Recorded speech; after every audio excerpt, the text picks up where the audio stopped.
우리가 오늘 공부하는 게 그죠?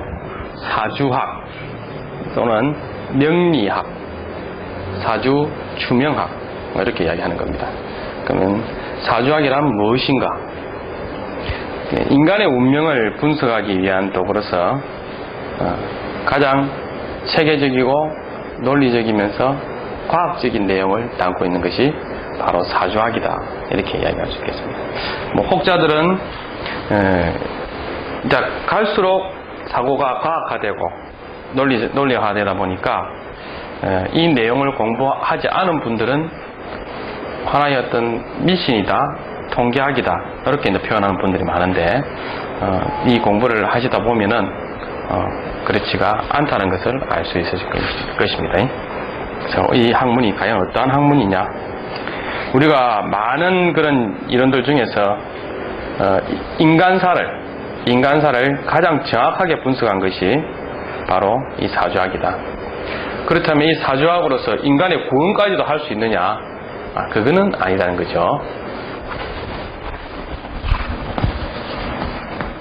종교가 구원을 위한 학문이라면 사주학, 명리학은 효율성의 학문이다.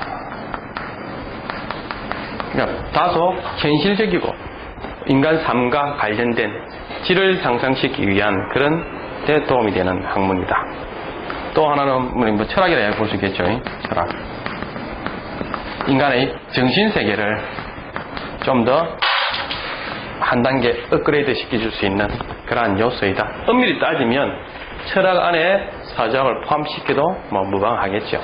그 중에서 철학 안에 중에서도 인간 삶과 관련된 부분들을 운명적인 요소를 발췌해서 연구한 학문이 바로 사주학이다. 그렇게 보시면 되겠습니다.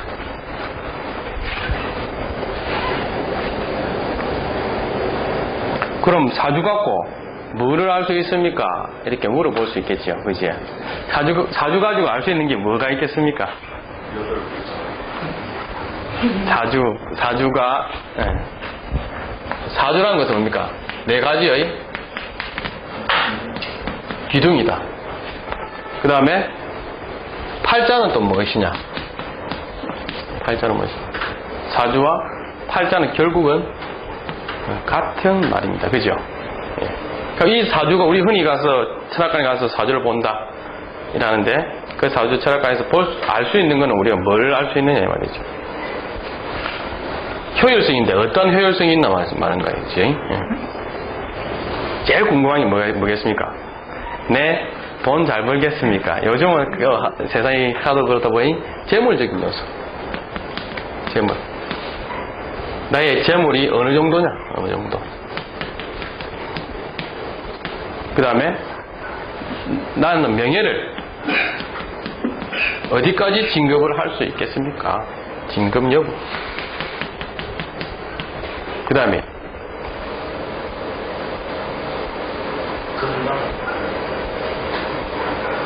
얼마나 오랫동안 살 수 있겠습니까? 수요장단.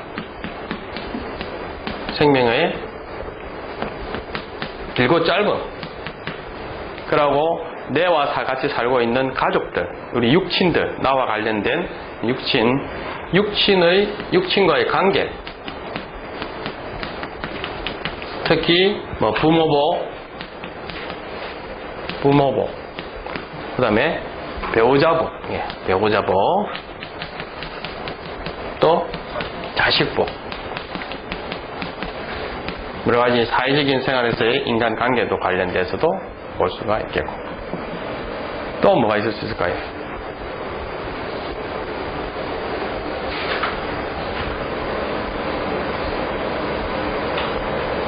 나의 이상을 어느 정도 목표를 달성하게 할 수 있는가, 정신적 세계에서의 어떤 구가할 수 있는 그런 부분은 학문적으로도 추리가 가능하답니다.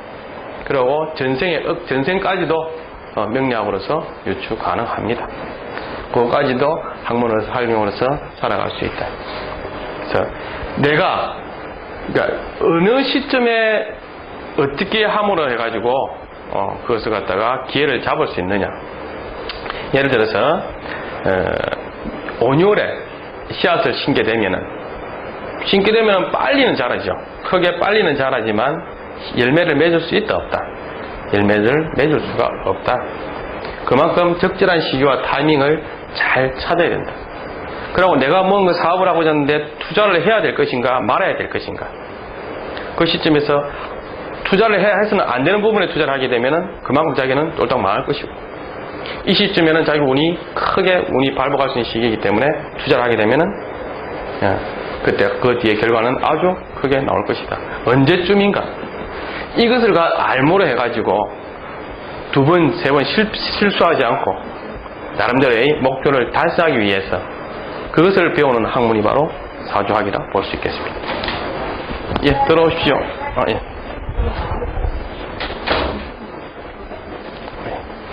그렇죠.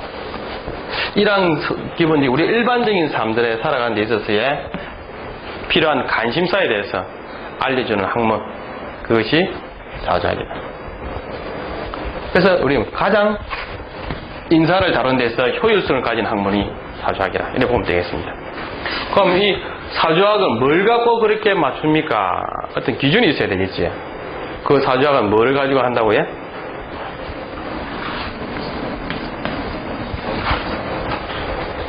음양오행과 간지로서, 즉 간지란 것은 식간 12지, 그죠? 갑을 병정 무기 경신 인계와 자축인묘 진사 어미의 수례, 이러한 용어를 가지고 도구로서 사주학, 운명학을 풀어나가는 것이 사주학이다.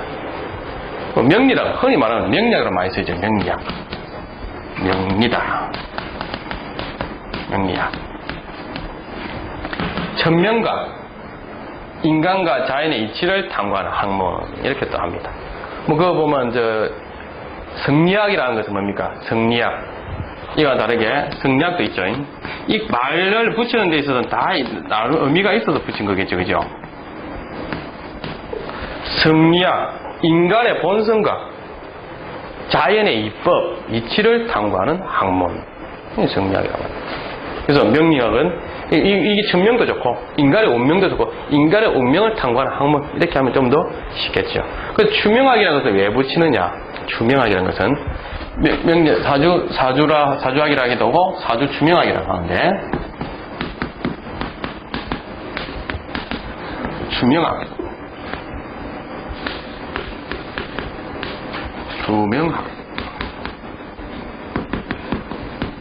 추리한다.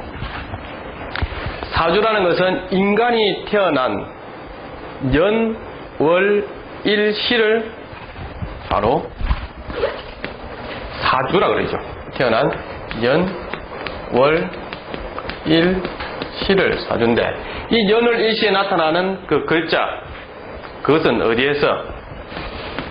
십간과 12지, 갑을 병정 무기경신인계 자축인묘 진사오미 신율의 수레라는 태어난 연도와 태어난 월과 태어난 일과 태어난 시와 이 네 가지 기둥으로서 어떤 도구로서 인간의 삶의 미래를 유추한 학문이다 해서 사주 추명학이다. 그러니까 우리가 좀 논리적으로 얘기하면 일종의 그 사주를 갖다가 시간의 미적분한 그런 어떤 그 성향을 지녔다. 예를 들어서 여기에 분필을 가지고 이 분필이 있는 위치와 던졌을 때 날아가는 속도를 알면 어디에 떨어질 것이다 라고 예측이 가능하다는 거죠. 이처럼 사주도 예측해서 가능한 학문이다. 이와 같이 이제 설명해 줄 수 있다는 것입니다. 그래서 이게 다분히 미신이 아니다. 그 이치는 또 가면서 또 하나씩 설명하다 보면 좀 더 깨달을 수 있으실 것입니다. 그렇습니다. 여러분들 식간 12지는 좀 있어 배울 것이고, 그지? 그러니까 팔자는 왜 팔자냐? 자, 우리가 올해를 한번 봅시다. 올해가 무슨 2004년도가 되죠? 2004년 같으면 갑신년입니다. 갑신년. 그 다음에 월이 어디 되죠? 개유월. 개유월. 그 다음에 오늘 일진이 임술일.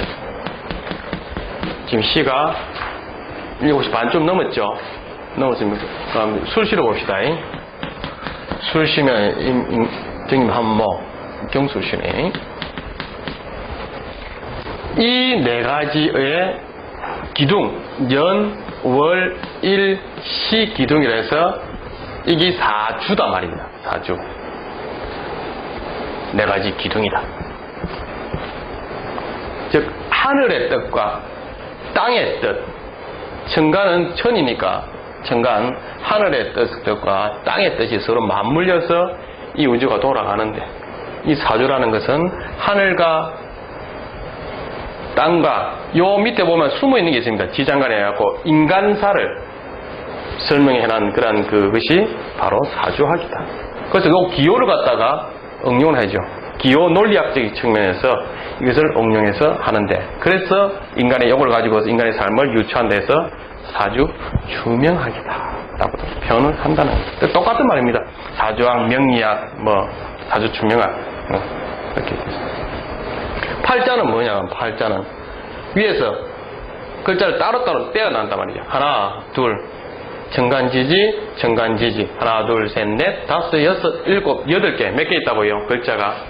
글자 수가 8개 있다. 팔자다. 결국은 기둥을 이야기한 것은 사주고 따로따로 정간지지를 나눠서 이야기한 것은 8개다. 그래서 사주나 팔자나 같은 말이다.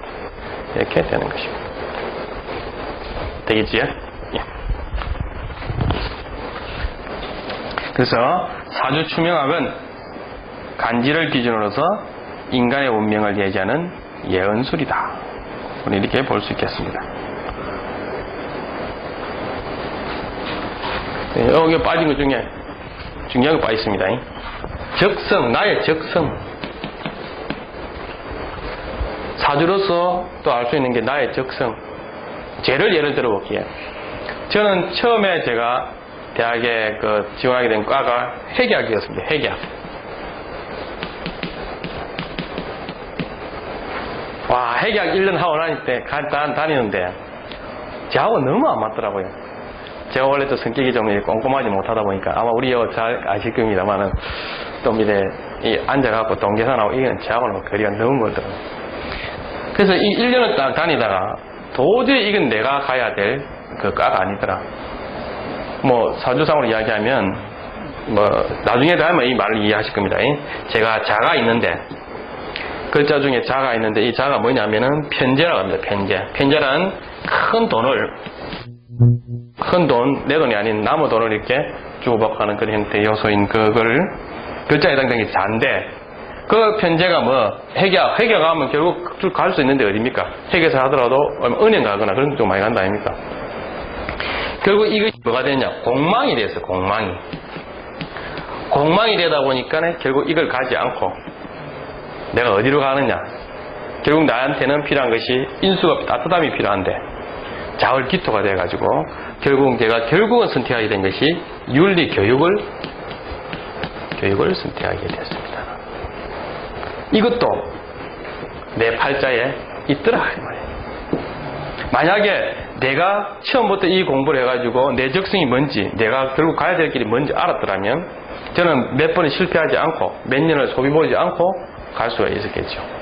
그래서 이 내가 적성을 알고 그 톨로 나아가면 훨씬 시행착오를 줄이고 빨리 목적을 도달할 수 있다.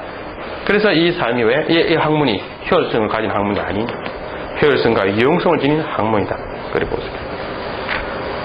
선생님, 예를 들어서 사람이 가면 운명이 가면 결정론입니까? 라고 여기서 우리가 질문할 수 있을 부분이 있을 거예요. 과연 우리가 이 사주라는 이런 것이 결정론이냐 이 말입니다. 과연 그렇겠습니까? 이 운명 이런 것들이 사주 중요하고 이게 결정론이냐? 자, 다시 이렇게 이날에 요날 여시에 태어난 아이가 태어났지요. 그러니까 어느 기점을 가지고 사람이 태어났다면 어느 기점을 가지고 이 아이의 이 사주가 이렇게 형성이 되어서 그 시점으로부터 얘가 운명이 시작된다라고 볼 수 있겠느냐? 그런 오문이 있을 수 있겠죠. 어느 시점부터 하냐? 부부가 잠자리에서 관계를 맺었을 때, 아니면 아기가 착상을 했었을 적에 아니면 언제냐 이거죠. 언제냐면은 자궁에서 나와서 응애하고 첫 호흡을 터뜨렸을 때 그때부터가 이 아이의 운명이 시작된다는 것입니다. 응애하고 첫 호흡을 터뜨렸을 때 그때는 뭡니까? 대우주의 기원의 파동수와 이 아이의 파동수가 이제 그때부터 맞물려 돌아가기 때문입니다. 이 사주팔자의 글자는 어디에서 나오느냐? 결국은 별과 별들의 태양과 달과 지구와 이러한 그 삶과 돌아가는 속에서의 이런 글자들이 결국 나온 것이거든요. 대우주 속에서 우리 인간은 그 하나의 소우주에 불과하다. 그 흐름에 결국은 포함되어 있다는 것이죠. 그 파동과 아기가 첫 호흡을 들었을 파동과 일치하기 때문에 이거를 가지고서 우리는 운명을 예측을 할 수 있다는 것입니다. 이걸 통계학이다라고 할 수 있는 엄밀히 따지면 통계학이 아니고 그냥 자연학이다라고 붙이는 것이 더 말이 맞다는 것이죠. 그렇습니다.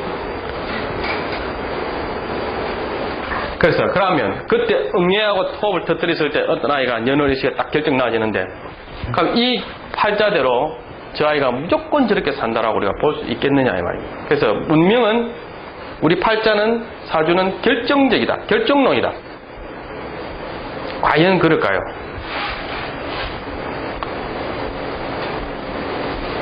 우리가 결정론 같으면 어디 됩니까? 내가 이렇게 공부하고 이리 할 의미가 있습니까? 없습니까? 결국은 그래 될 수밖에 없는데 라이프 니츠도 예정 좋았을 결국 위에서 그래 만들어 그렇게 예정되어가 있다. 그게 아니다네.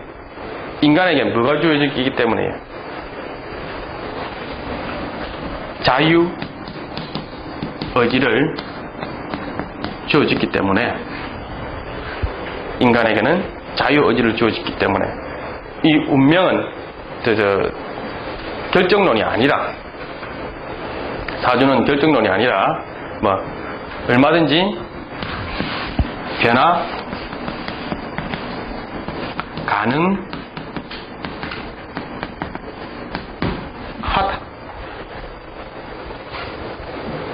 변화 가능하다. 그런데 완전히 일로 갈 것을 일로 가는 그 변화 가능하느냐? 그건 아니고 이틀과 이틀에서의 요 틀 사이에서의 최저와 최고의 만큼은 가능은 하더라.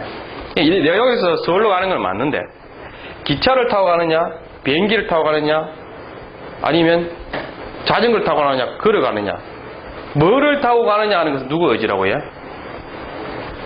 자기 개인의 의지고 그래서 그것을 얼마나 빨리 그 목적을 성취하느냐는 그만한 자신의 어떤 노력도 필요로 하고 그 비행기냐 자동차냐 자전거냐 것은 어느 정도의 나름대로 있던 레벨의 어떤 그것은 팔자에서 조금은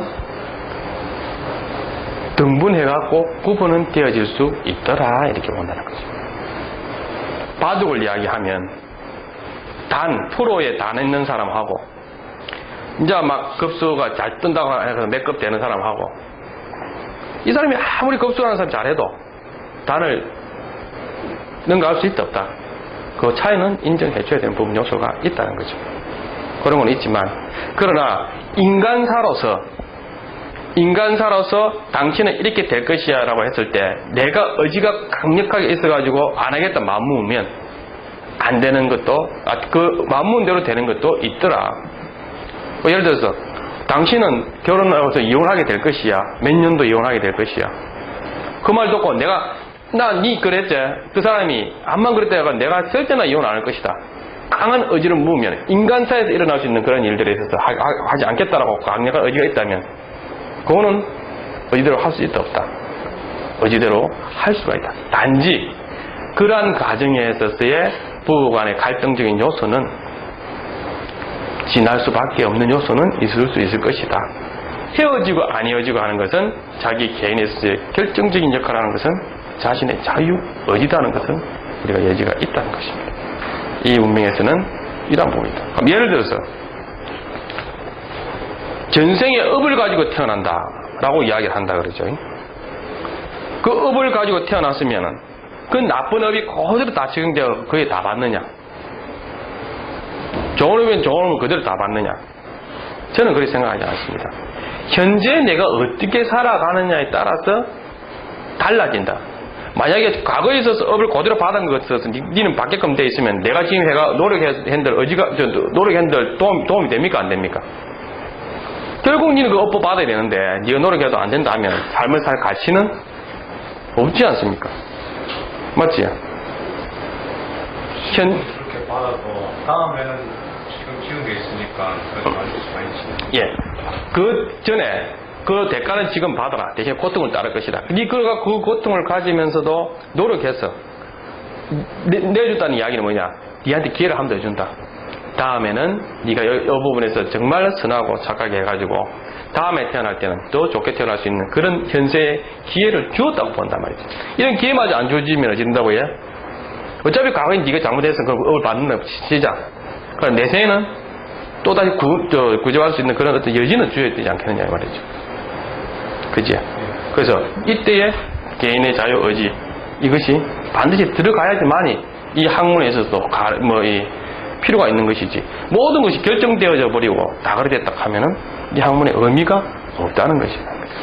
그래서 우리가 이 학문을 하는 이유는 물론 현실적인 삶에 있어서 우리가 필요한 요소들을 알고 싶은 것들이 대부분이지만은 그 와중에서 나의 그릇이 얼마만큼이고 내가 그릇이 얼마만큼이기 때문에 지나치지 않고 또 모자라지도 않고 어느 정도의 내 그릇의 최고로 맞춰서 나아갈 수 있는가 그거의 최고 정점을 찾기 위한 하나의 도구, 수단이 될 수 있는 학문이 사주하기 때문에 우리는 이렇게 공부하는 것이다. 이렇게 말씀드릴 수 있다는 거죠. 그런데 어떻게 그게 어느 정도 급성과에 찾는 그 자체가 뭘 잘 알아야 되냐면은 음양과 오행을 얼마나 잘게 부숴가지고 어디에 어떤 부분에 해당되는지를 찾아내는 것이 세밀하게 분석하는 내냐가 고수와 하수의 차이라는 거죠. 그죠? 네. 그 음양 오행을 어떻게 잘 보죠? 그지? 네. 우리는 여기서 조금 더 음양과 오행을 좀 더 잘게 보수는 그런 노력을 해 나가야 될 것이다. 물론 요거 외에도 개인적으로 또 자료들을 많이 또 공부하셔가지고 요거 말고 자기가 응용해서 할 수 있는 거는 자기 개인 능력이기 때문에 그런 부분에서 좀 더 첨가가 돼야 될 것 같습니다. 제가 하는 것은 이 학문에 쓰는 기본적인 사주학에서 쓰는 도구들을 기본적인 도구들의 구체적인 일반적인 개념들 위주로 그래서 원론적인 부분도 좀 터치해주고 그래서 제 나름대로의 생각도 좀 집어넣어가지고 이렇게 강의를 하고 있는 것입니다. 저는 그렇게 생각합니다.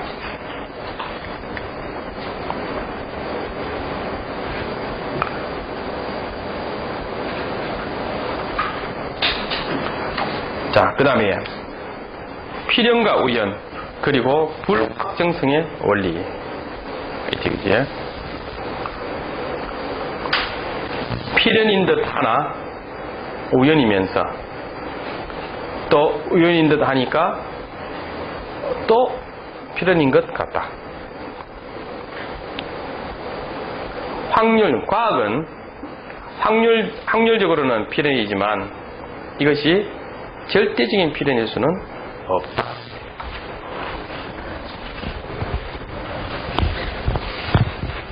과연 과학이만 모든 것이 다 될 수 있느냐? 가장 두 가지 큰 이론 중에서 우리가 수학과 과학이라는 이렇게 현실적으로 많이 이렇게 이야기를 하는데 완전성의 불완전성의 정리 괴델이죠. 괴델. 그 다음에 불확정성의 원리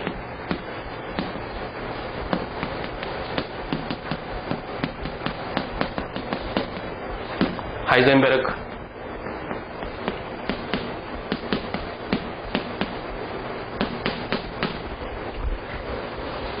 이 두 가지 요소가 우리가 그렇게 과학적으로 뭔가 증명 이렇게 하는데 그러나 인간에게서는 결국은 완벽하게 증명되어질 수 있는 것은 과연 있느냐 이 말이죠.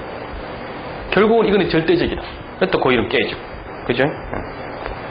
얼마 전에 호킹 박사도 그 개념에 블랙홀의 개념에서의 그 이런 데서 수정된 부분. 옛날에 그 전에 뭡니까? 불확정성 원리 나오기 전에는 그 뉴턴의 만륜력, 응? 이게 이론들이 내세우면 또 깨지고, 내세우면 또 깨지고. 결국 불확정성의 원리라는 것도 인간이 한계가 있기 때문에 최고로 발달된 어떤 걸로 가지고서도 그걸 분석하고자 할 때에 결국 하나의 어떤 오차가 있기 마련이다. 거치적인 관점이 아니고 미시적으로 딱 파고 들어가 봤을 때 얼마든지 그거는 오차가 있기 마련이다. 그러면 이 운명학에 있어서의 확률이 과연 100%라고 할 수 있느냐? 이 학문 자체는 맞을지는 모르겠으나 누구에게 있어서 인간에게 있어서는 어느 정도 오차는 생각 안 할 수가 없다는 것입니다. 그 요즘 이래 말하죠. 좀 지났네. 사주정설진 배경관시. 본명은 아닙니다. 변호사하고 두 개 고시파시하는 그 사람은 사주가 몇 프로고 너는 70%로 생각한다.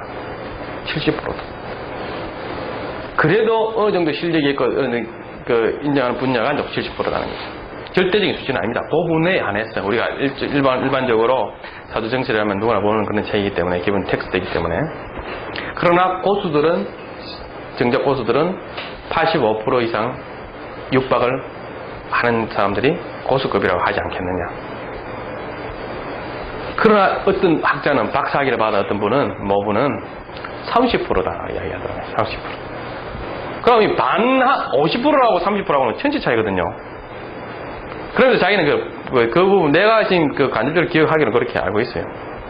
그 말은, 인간 개인에 있어서 의지적인 부분 요소를 더 강요하기 위해서 그래 말씀하시는 건 모르겠는데. 그래서 저는 여러분들의 생각들 중에서 이렇게 할 수 있는 가치가 있다는 것은 적어도 70% 이상 됐을 때 가치가 있지 않느냐. 그렇게 생각합니다. 제가 알고 있는 고수분들은, 여기에, 85% 당연히 넘는다라고 보고 있고, 그거야 제가 일반적으로 알 수 있는 알았던 사람들 사이에서 그걸 가지고 이야기한다는 것은 조금은 일반화의 논리에 모순이 있을지 모르겠지만, 그러나 저도 온데 자본단들 여러분 다 가봤기 때문에 어느 정도란 거는 이 정도 알 수가 있겠지. 그래서 이 사주로서의 우리가 할 수 있는 그런 부분에 있어서의 70% 이상이라고 말한 정도 같으면 그래도 양심적인 부분에 있어서의 말씀이 아닐까라고 저는 믿고 싶습니다. 그러나 제가 한 말이 다 옳은 건 아닙니다. 옳은 건 아니니까 그렇게 생각합니다. 저는. 그 다음에 다시 돌아왔어요. 불완전성의 정의라는 것은 이 우주에 이 일과 같은 똑같은 일이 시간과 공간이 이미 틀려버렸기 때문에 존재할 수 있다 없다. 1 더하기 1이 2가 결국은 될 수가 없다는 그런 논리죠. 이 우주에는 이 시간과 공간을 똑같이 차지할 수 있는 이런 존재할 수 없기 때문에 2가 될 수가 없다. 그러나 하나 더하기 하나를 우리는 2개로 하자라는 어떤 약속으로서 그런 부분이 있다. 불안정성의 정리, 개대에서. 그럼 신비주의에서도 이런 의미에서 표현도 많이 하죠. 우리가 알고 있는 수치라든지 우리가 생각하는 과학이라든지 이런 것이 그게 전부 다 그 절대적인 진리는 아니더라는 것이죠. 그런 요소도 있더라. 내가 일반적으로 생각하는 상식적이다. 내가 옳다는 그것도 항상 옳은 것이 아닐 수도 있다는 그런 것도 우리는 생각을 해봐줘야 된다는 것이죠. 그 다음에 불확정성 원리 아까 이야기했지 않습니까? 미시적으로 들어갈 때 솔직히 이야기하고 저 사람 팔자를 이야기한다 했을 때 똥구멍까지 따라다니면서 세세한 모든 부분들 다 이야기해줘야 그게 100%인데 그게 과연 가능하겠나 말입니다. 그것까지는 불가능하다. 그러나 어느 선이라는 것과 어느 쪽이라는 것과 어느 정도다는 것 정도의 제시는 해주는 것이 맞지 않겠느냐. 꼭 이거다라는 건 아니고, 그죠? 그런 거는 우리가 할 수 있는 역할을 하는 것이 운명학을 다루는 사람들의 역할이 아니겠느냐. 저는 그렇게 생각합니다.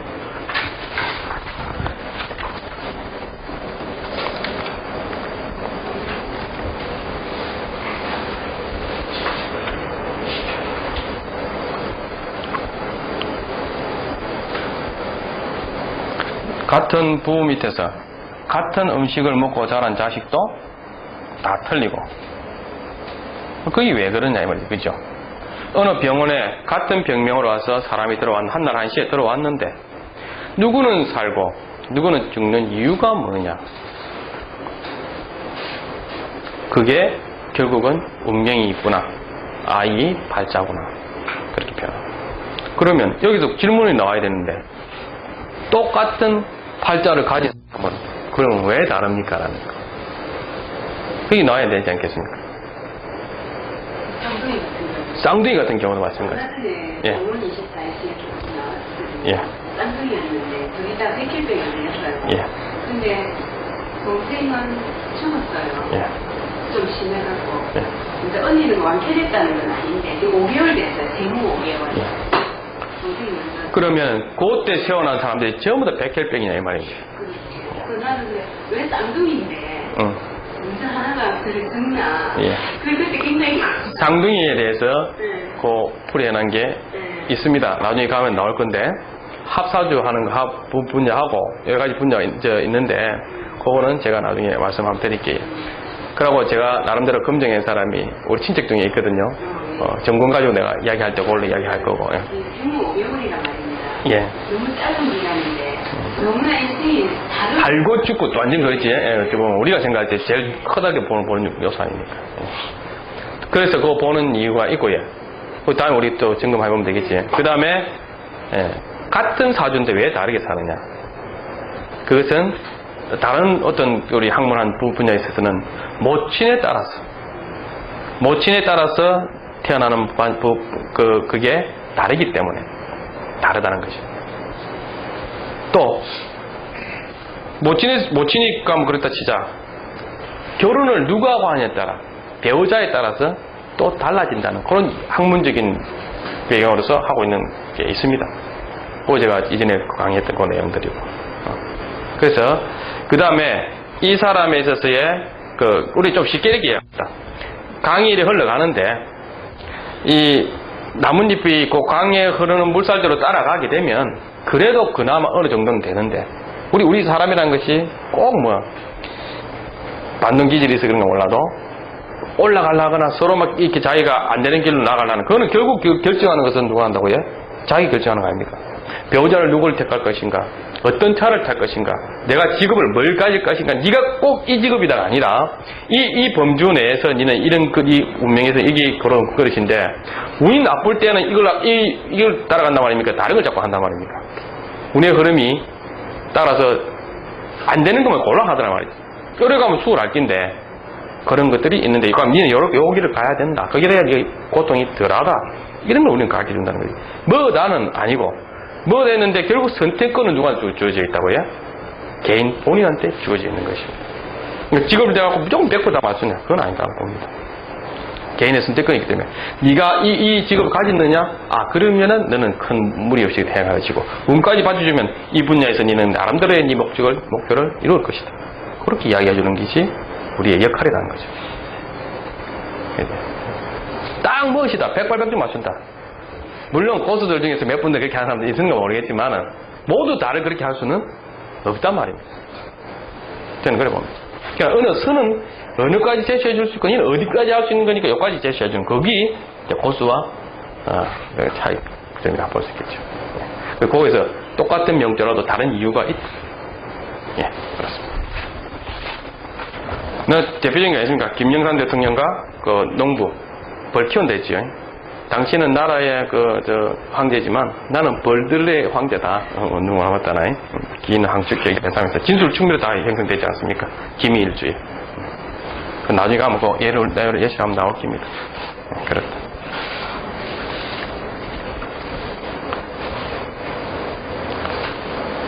그 다음에 여러 가지 이제 운명학이 있는데 운명학의 어떤 기원. 며칠 전에 신불산에 딱 갔는데 하늘을 보니까 이야 몇 년 만에 그랬죠. 깨끗한 하늘을 봤어요. 별이 많대요. 그리고 그 많은 별 중에 우리 도시에 살다 보니까 별 볼 기회가 은하지 않다 아닙니까? 그때 딱 봤으니까 저 뚜렷한 별들이 있더라고. 그러면 옛날 사람들도 분명히 이 하늘의 별자리하고 이 인간사하고 뭔가 결부시켜서 연구를 했을 거란 말이죠. 결국 이 점성술 아닙니까? 그죠? 서양에서도 점성술도 바로 그런 거예요. 그때 별이 어느 위치에 가 있었을 적에 어떤 일이 벌어지더라. 결국 이 별자리하고 그런 것 위치는 뭐하고? 우리는 농경사회다 보니까 농사 짓는데 그 계절적인 요소가 밀접한 연관을 맺더라. 그러니까 인간이 어떤 자연의 어떤 현상들을 함부로 할 수 없기 때문에 어디다가 의지를 한다고 해? 그 자연의 거대한 그거에다 의지해가지고 뭔가 있을 것이다. 응?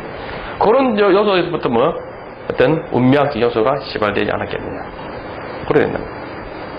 그러니까 운명의 발단은 뭐 복희씨가 하죠. 중국의 상고시대 때에 복희씨가 용같이 생긴 말 등에 가도 무늬가 이렇게 똑똑똑똑 있는데 그 무늬로 묶어서 선천수가 형성되고 이걸 가지고 기륭을 판단하고 하는 그런 요소들부터 운명학의 시발점이 시작되었다는 겁니다. 거기서 좀 더 나아가지고 내 존재에 대한, 우리 인간은 이성이 있다 보니까 자기 존재에 대한 내가 누구인가, 내가 어디서 나왔을까 의문 가집니까 안 가집니까? 가지게 되죠.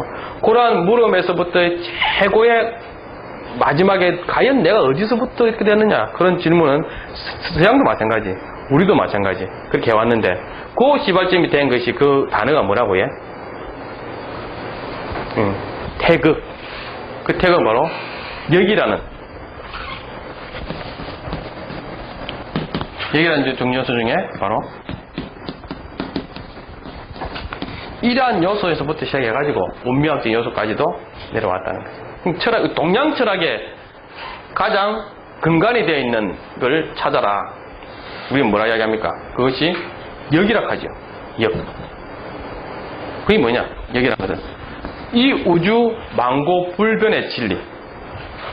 우주 만고 불변의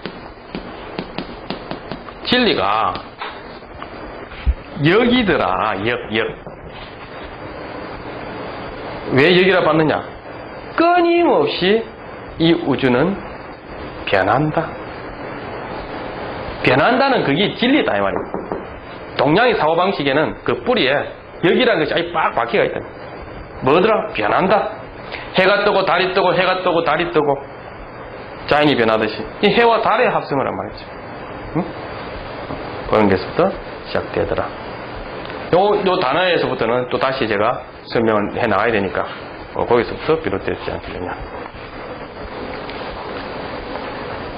그래서 옛날에는 이 역이라는 것이 중국 고대 때는 제사 지나고 종묘 제례하고 전쟁 나가기 전에 하나님 뭐라 하냐면은 점을 친 거다 말이죠. 점. 자, 여기서 우리 알고 넘어갈 게 있습니다. 봅시다. 지금 역학을 한다는데 역학이 주역을 말하는지 명리학을 말하는지 일반적인 사람들은 그 구분을 안 하고 이야기하고 있거든요. 맞지? 우리가 말하는 것은 명리학이고 사주학이고 일반 사람들이 역학하는 것은 주역을 말합니다. 그럼 주역하고 명리하고 같느냐? 다릅니다. 주역하고 명리학은 다릅니다. 역학한다고 하면 그 어려운 거를 해요 이렇게 이야기한다고. 그 어려운 걸. 물론 이 어렵죠. 주역 한문 실력도 다 좀 어렵다 보고 원문을 생각하니까. 그러나 해설서는 많이 나와 있습니다.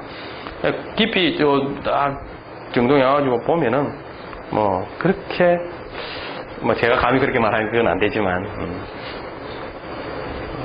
한번 공부해볼 만한 거라고 생각됩니다. 오늘은 이 주역의 기본적인 어떤 베이스, 더 깊이는 전문가한테 배우셔야 되고, 요 주역의 기본적인 베이스만 하고, 그 뒤에 나가서는 좀 더 이제 본격적인 명리학, 여기서 본격적으로. 우리는 핵심은 요겁니다. 명리학, 이쪽으로 가는 겁니다. 그러나, 다음 누가 물어보면 역학한다는데, 역학하고 명리학이 뭔가 다른 걸 알아야 이야기를 해줘야 될 거 아닙니까? 그래서 그 기본 베이스만 하자는 거죠. 그러면 주역은 말 그대로 점 치는 것, 점친다, 점찍간다, 점친다는 것은 주역 맞습니다. 근데 우리 명리학은 점칩니까? 명리학은 점치는 게 아닙니다. 그죠? 그러나 다른 사주 간지학으로 가지고서 하는 학문 중에 걔를 뽑아가지고 같이 응용하는 것은 있습니다. 여러 가지. 예, 뭐 대정수라든지 뭐 여러 가지 뭐 있는데 뭐 그 분야는 또 그 분야에 사는 거고 일단은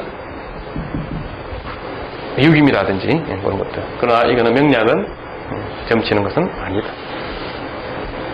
즉 이수신도 전쟁 나가기 전에 오늘 일진을 보고 어떻게 했는가 제갈공명도 자연의 입법을 아니까 어떻게 하면 되겠다. 이러한 그 주역과 명리학은 다른데 흔히 역학이라 하면 고마 이거 다 뭉뚱그리 섞어가지고 기문도 있고 태월도 있고 유김도 있고 자미두수도 있고 뭐 대정수도 있고 여러 가지 뭐 이런 들이 있는데 다 묶어가지고 막 역학이다.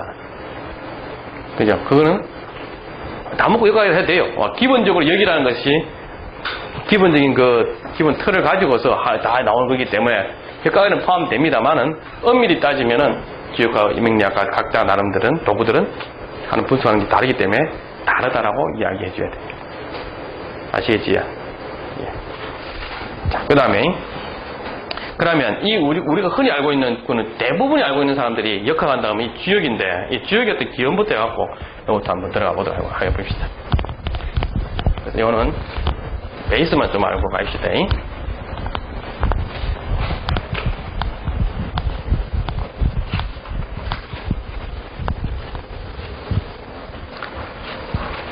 동양이든 서양이든 분명히 내 존재의 근거, 이 우주의 어떤 근거, 우주의 본질, 실체가 뭐냐 다 나왔는데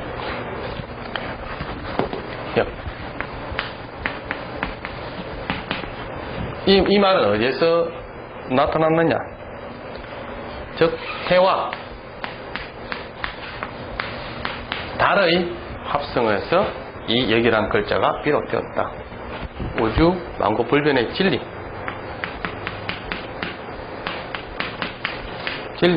여기 동양적인 사고다 이 말입니다. 이게 동양적 사고.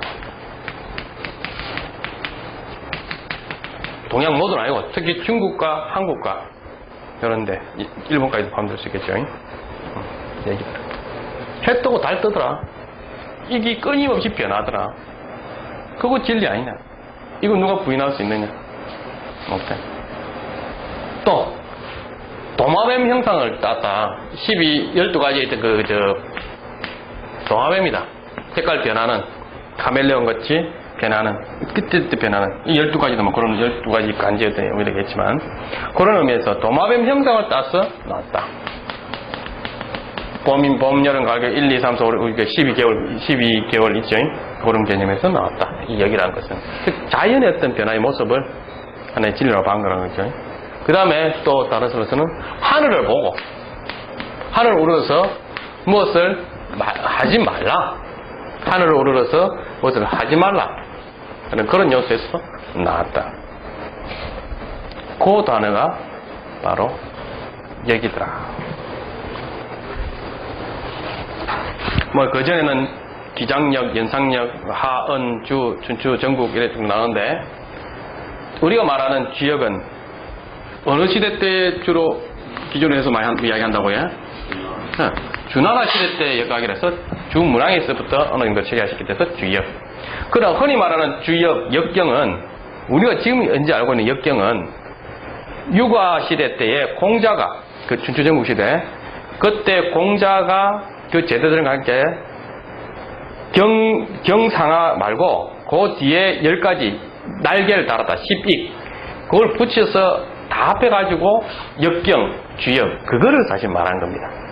거기에서는 좀 더 철학적이고 이론적이고 생이상학과 시킨 내용이기 때문에 경 말고의 부분을 합쳐서 우리는 흔히 지금 알고 있는 것이 주역이라 한다. 사람과의 어떤 관계와 자연과의 어떤 관계, 이치를 밝혀낸 그러한 이론적인 책이 주역이다. 이렇게 표현하고 있는 것입니다. 그럼 이제 주역이라는 의미는 이제 아시겠지? 그 이전에 여기라는 개념은 우주의 진리가 변한다는 거. 한마디로 말해서 이 진리는 뭐냐? 영어로 쓴다면 굳이 억지로 맞추면 체인지란 말이죠. 동양 철학자가 퉁우란 씨, 그 다음에 하버드에 그 주역학과가 있다는데, 그 주역이라는 말은, 영어로 주역학과가 주역이, the book of changes. The book of changes라는 말이 바로 이 주역이란 말이에요. 주역. 과목이 있단 말이에요. 동양 사상의 어떤 근간이 되는 것은 경전은 바로 주역이다. 역경, 시경, 서경, 역경하지요. 사서 삼경할 때 우리가 과거 시험을 볼 때 기본적인 텍스트, 논어, 맹자, 중용, 대학, 시경, 서경, 역경, 예기, 춘추 5경까지 하면 그것은 역경에 해당되는 것이 바로 이게 주역이다. 주역. 네, 그렇습니다. 제 설명이 그렇게 안 빠르지? 예. 그래, 이게 어쨌다면 뭐고? 그 변화는 그건데, 변화는 이런데, 이 우주에 뭔가 처음에 생겼을 적에 뭔가 생긴 그 근원이 있어야 될 거 아니냐, 이거예요. 우주의 본질. 여기에 보니까, 그 우주가 생성되어 있는 경전에 보니까, 우주가 생성되게 된 그 본질에 대해서 나와 있던데, 이 우주가 생성되는 그 본질이 뭐냐? 거기서 밝혀놓은 그 단어가 뭐라고 해? 그것이 우주의 본질을 역경이라는 책에 나와 있는데 그것이 뭐더라? 우주가 생기는 본질이 우주의 본질이 바로 태극이더라.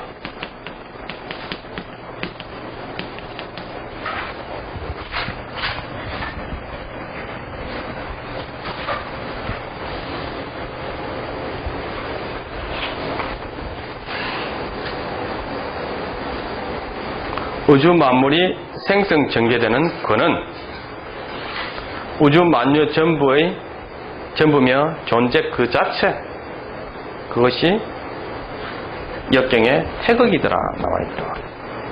이 말의 의미를 잘 해보면요, 자 보십시다. 쉽게는 내가 어디서 비롯되었느냐, 그거 제일 의문이지.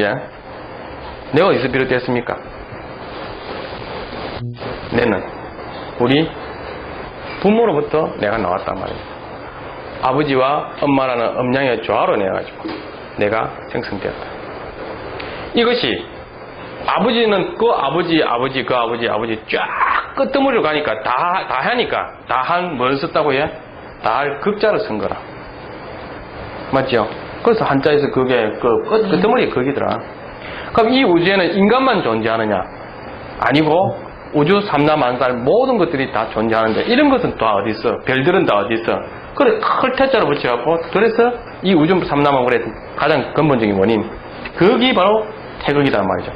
여기서는 이 태극의 어떤 개념이 유사성을 띠는 서양에서는 God, 하나님의 개념에 속성하고도 유사하다고 볼 수 있단 말이죠. 단어만 그래 썼다는 거죠. 이 우주 만물의 최초의 근원이니까.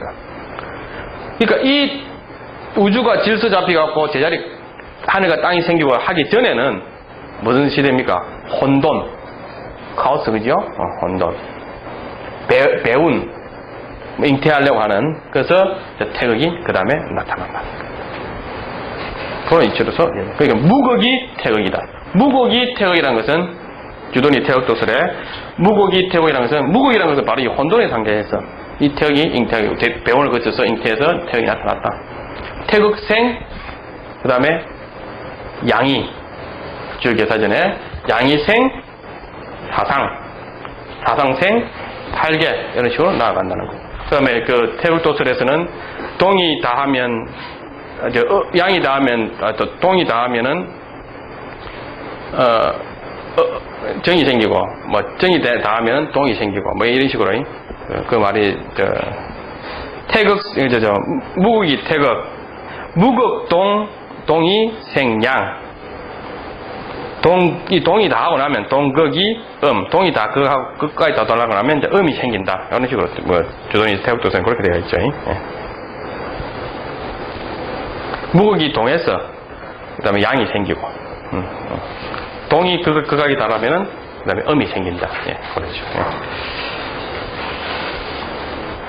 예. 이러한 부분에서의 이론이 주역에서 태극의 사상이 나왔다는 거예요.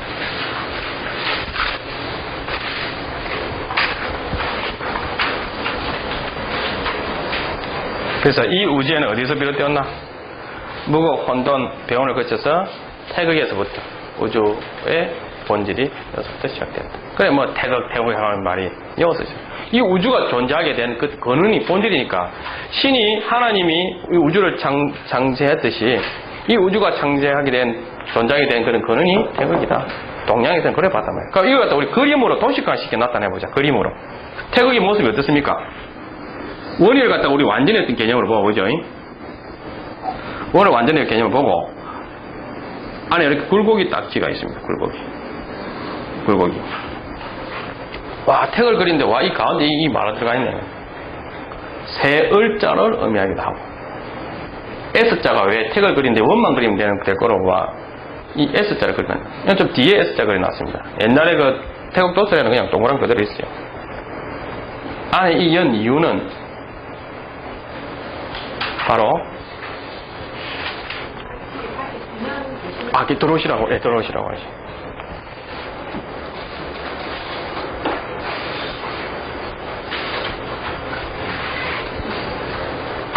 이해가 좀 되시지요? 천천히 나가고 있는 거라서 조금만 기다리다가 하시다. 저 뒤쪽에 좀 만드시고요.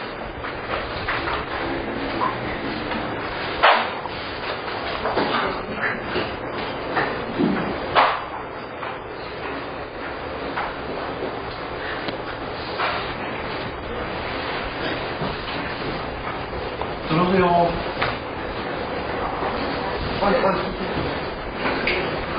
자, 전이 한 단계 올라가 업그레이드 돼가 역경. 그러니까 우리가 말하는 보통 역경 주역이라면은 요가 시대 때 공자가 시비을 붙여가 그때의 의미가 있다. 그런 식으로 많이 이야기합니다. 경전에도 해설을 붙였다 이 말이죠. 경이라는 데다가. 그래서 이 태극을 갖다가 우리 그림을 도시화 시켰을 때는 이런 모양이 나온다. 원이라고 해서 완전히 의미고 그 안에 이것이 이렇게 되어 있는 이유는 즉 이게 바로 이 태극은 바로 양과 음이라는 이런 속성으로서 형성되어 있더라. 하나로서 존재하려 해서는 한계 갖고 존재가 안 된다는 거죠. 뭐 아버지와 엄마가 있어야 자식이 나오듯이 남자 여자가 있어야지만이 새끼를 낳고 계속 이어져 나갈 수 있다는 거고. 암술과 수술, 암컷과 수컷, 또 달리 태양과 달, 즉 낮이 있으니까 뭐가 있더라고요? 밤이 있고 이 우주의 모든 것들이 다 이렇게 상대적인 요소를 지니고 있으면서 이 두 가지가 공존될 때에 그렇게 맞물려서 돌아가면서 존재하더라. 이게 앞에 있을 때는 결국 이 뒤에 없는 것이 아니라 있고 다시 이걸 가만히 있다가 다시 돌아가면서 가만히 있는 건 없죠. 변하면서 이렇게 다 앞뒤로 이렇게 모든 것들이 다 이분법적으로 형성되어 있어. 그때 존재가 가능하더라는 거죠. 그래서 이 가운데가 왜 그 가운데가 이렇게 생기면 안 되냐 이거죠. 이렇게 생기면 안 되냐 이거죠. 가운데 그림을 이렇게 하면 안 되나? 이렇게 하든지 뭐 옆으로 하든지. 여기에서 이렇게 되어 있는 이유는 시간적인 개념하고 제일 중요한 거는 시간적인 개념하고 생명력이라는 그런 요소. 시간과 이거는 시간적인 거와 개념과 생명력이라는 어떤 개념. 이것이 포함되어 있어요. 이렇게 그림이 됩니다. 자, 양이 지극할 때, 태양이 중춘에 떨어가지고, 태양이 어느 정도 가장 양기가 머물렀을 때는 그 뒤에 뭐가 서서히 되기 시작한다고요? 밤이 오기 위한 준비를 하고 있단 말입니다. 그러니까 밤이 가장 지극할 때는 그 뒤에 뭐가 뜨기 준비한다고요? 해가 뜰 준비를 한다. 가장 밤에 그게 많을 때, 낮에 태양이 일조량이 많을 때, 요거 시간적인 어떤 변화에 취해서 이렇게 나온 거예요. 그래서 가운데, 그냥 모양이 좋아라 한 게 아니고, 그런 요소로서 이게 들어가 있는 것이다. 그 가운데 보니까 동그란 거 하나 있는 거 있죠? 여기 뭐 이렇게 있고. 그 말은 양이라서 양으로 끝나는 게 아니고 양 중에 뭐가 항상 숨어 있다? 음이 항상 양이 극할 때는 그 뒤에 음이 하나 숨어 있고 음이 극할 때는 그 뒤에 양이 하나가 숨어 있다. 그래서 동짓달 다 자월이 동짓달이 가장 겨울의 요소의 강한 요소 아닙니까? 자에서 뭐가 한다? 일양이 인다. 그리고 전에 이야기했지. 자월의 일양이 인다는 이치 가지고 동짓달 아닙니까? 동짓달. 음력 11일입니다. 음력 11일 날 우리 기본적으로 삼국지 이야기도 하면 되는데 삼국지에 적벽대전이 언제 일어났나 하면 언제 일어납니까? 적벽대전이 몇 월 달에? 동짓달에 일어나죠. 그죠?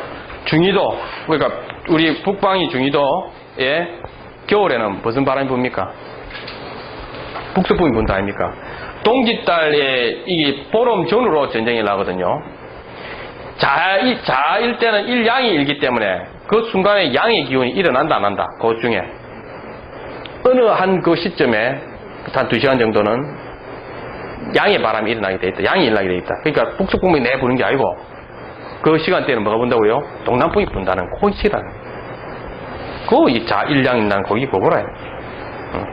그걸 갖다 아주 그하게 이제 활용했었는데 썼겠지만 책사들이 붙여갖고 뭐 전문을 보고 막 그런 이야기 아니었습니까? 그죠? 그런 거 여기다 다 합니다. 근데 언제 어느 시점에 그 약간 지축이 구분되어 있다 보니까 시기적으로 왜곡이 좀 있잖아요. 날짜에서도 그런 게 있다 보니까 언제인지는 모르겠는데 언제 나야 되는데 그 시간 좀 맞춰달라고 기후제도 지내고 막 그런 거 아닙니까? 그래서 이렇게 된 거죠. 그래서 어쨌든 이렇게 굴곡이 있는 이유는 시간이 변할 수 있어서 그 양이 극할 때는 음이 되고 음이 일고 그 다음에 음이 지극할 때는 양이 그 뒤에서 또 생성 일양이 인다. 그래서 자에서 일양이면 당연히 그 반대인 어디에서 일양인다고요? 오에서 음이 그죠? 일음이 인다. 그렇지. 나중에 그 지지할 때 배울 겁니다. 우리가 알고 있습니다. 여기까지 하고 잠시 좀 쉬었다가 그 뒤에 양이로부터 해가지고 사상으로 가서 하는 거 하고 나가도록 하겠습니다. 좀 쉬었다.